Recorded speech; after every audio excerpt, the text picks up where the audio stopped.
I challenge you to a duel, a wisdom duel. Excellent. So can you posit the difference of joints between A, emotion, and B, mental event, in terms of the 3 joints, 4 joints, equivalence, or contradiction? There are 3 joints. There are 3 joints. Follows there are not 3 joints, because you cannot posit something which is both an emotion and a mental event. Why? Follows you can posit something which is both. Posit it. The subject, anger. The subject is anger. It follows that it is an emotion. Excellent. It's an emotion because? Because it is a negative feeling state that influences the judgments of the person. It follows that if something is a negative feeling state which influences the judgments of a person, then it's necessarily an emotion. Okay, then take the subject anger. It follows that it is a mental event. Excellent. And it follows it's a mental event because? Because it is mind. Because it is mind. Follows if something is mind, it is necessarily a mental event. Excellent. Okay then. So if there are 3 joints between emotion and mental event, which one of them pervades which? Whatever is an emotion is necessarily a mental event.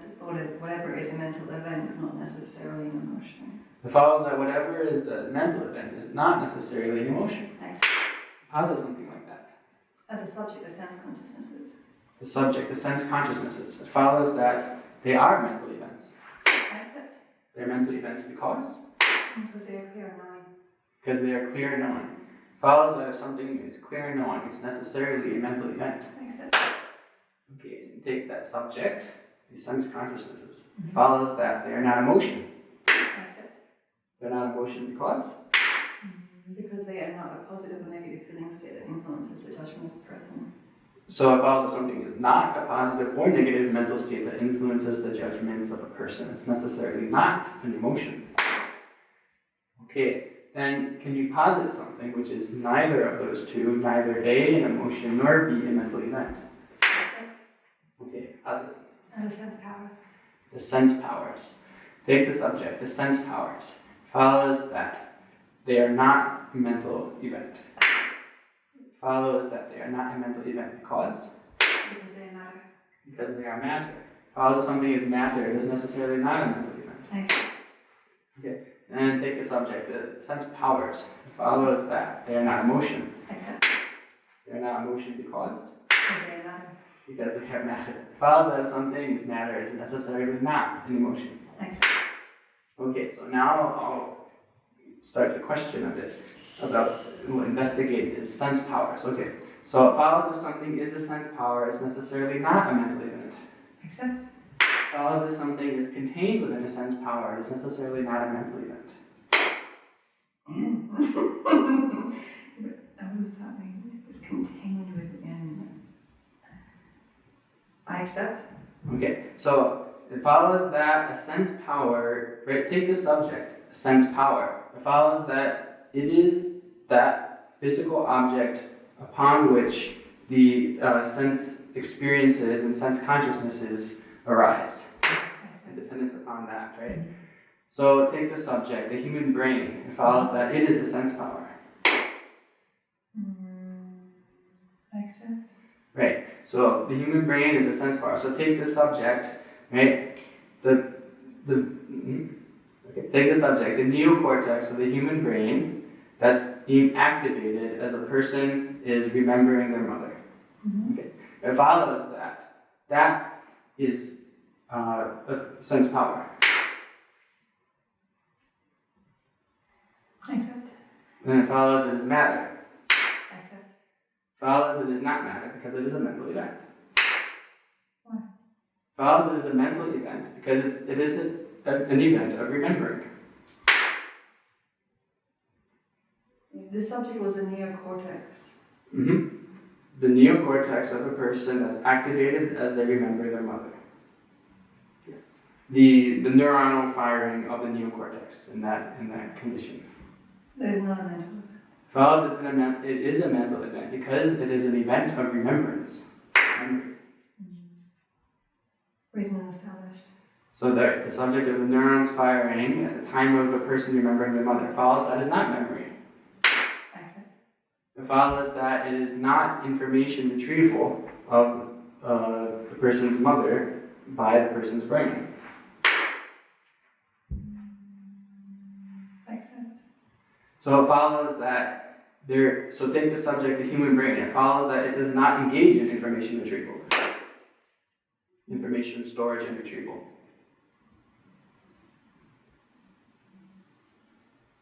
I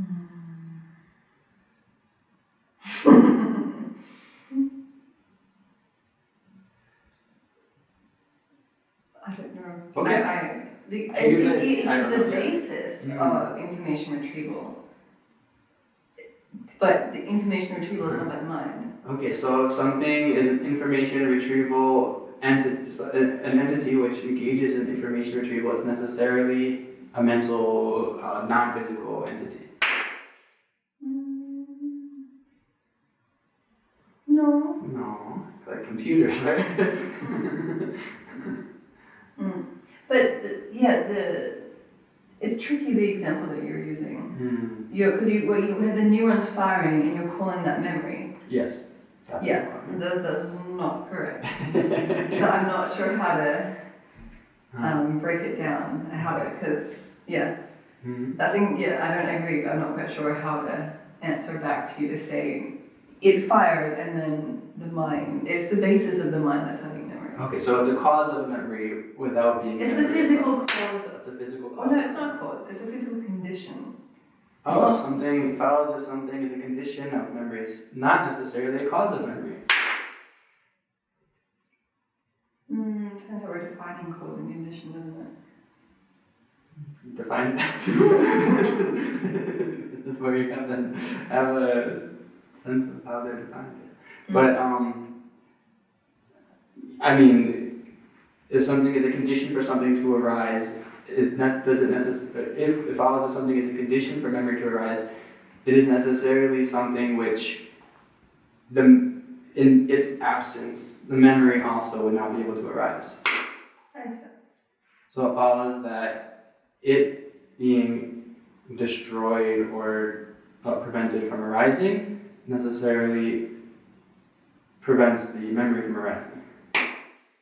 Not necessarily. There are cases where people have severe brain damage and brain atrophy in areas where they would normally have affecting their things, and they can still have memories arise. So even if a part of the brain that normally would be connected with memories or something gets damaged, it's so not take the necessarily. subject, that part of the brain which normally in the healthy person is connected with memory or is a condition for memory, but in a person with brain damage who is still able to have memory with damage in the area, so take the subject, that area of the brain. Okay? It follows that it is a condition for memory to arise. It is a condition, yes. It follows that it is not a condition for memory to arise because in its absence, memory is able to arise. I think it can be a condition, but not an essential condition. There's different things like. So it follows that if something is a cause of a plant or a tree, it is not necessarily an essential cause of a tree.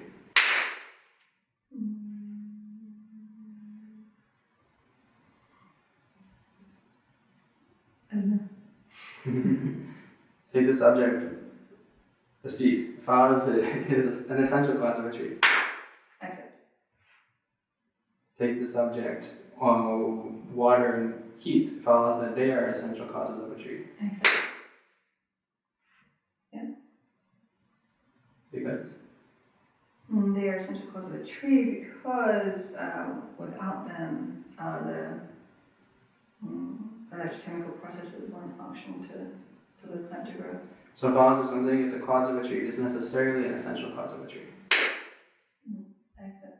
So it follows that something is a cause of memory. It is necessarily an essential cause of memory.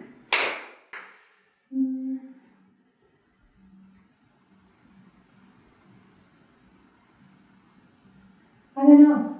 I don't understand how the brain works that well. For most people, that part of the brain needs to function. So it follows that type of pervasion holds with causes of a tree. If it's a cause of a tree, it's necessarily an essential cause of a tree, right? So it holds for trees. So then it follows it also holds for memory, because they're both caused entities. They're results of their causes, and they arise in that similar way, resulting from their causes. Yeah, I accept it. I guess then I'm saying that the brain is not the cause of memory. Oh, so it follows that area in the brain that for the average healthy person is something that is a condition for memory to arise, is not, in general, is not a cause of memory. I accept. Because, can I say more? Or no, I wait for you to prompt me, don't I? Okay, it's not a cause of memory because Go ahead. Because the cause of a mental moment is the previous moment of the mind. And the while these neurons might fire in a quite predictable fashion when memories are being had, that's a physical corroboration with a mental event. It's not the cause of it. So if you say, so take the subject, a moment of mind that arises previously, in the previous moment, to, let's just say, a visual perception of a cup, okay? Mental experience of a visual perception of a cup. It follows that, right, that's the cause of the visual perception of a cup. It follows that if something is not that moment of mind, it is necessarily not the cause of the visual perception of a cup. I mean, get into a trap. I accept. Take the subject, the cup. It follows that it is not the cause of the visual perception of a cup. Why? Because it is not the moment of mind that arises prior to the previous moment to the visual perception of a cup. Reason. A cup. Take the subject, the cup. It follows it is the previous moment of mind that arises prior to a visual perception of a cup. Follows it is the mind. That wasn't my point. Should the reason not established? What was the reason? Repeat which reason you're denying. You said that the cup is not a cause of memory, or a cause of the visual perception. I said You said that therefore it follows that the cup is not a cause of the visual that was perception. the predicate, right? It follows it's not that because, and the reason was because it's not the prior moment of mind to the arising of the visual perception of the cup. That was the reason, right? So is that reason established? Yes, that reason. Okay, so is there pervasion? No pervasion. No pervasion. So it follows that something is not the prior arising moment of mind to the visual perception of a cup. It is not necessarily not the cause of a cup. The cause of the visual perception of a cup. Thanks. So it follows that something can be, if something is the cause of the visual perception of a cup, it is not the only cause of the visual perception of a cup. So it follows that something is the cause of memory, it is not the only cause of memory. I accept. So take the subject, the neuronal firing in the, where was it? In the neocortex of the, that normally is required for a person to have memory, follows that it is not the cause of memory because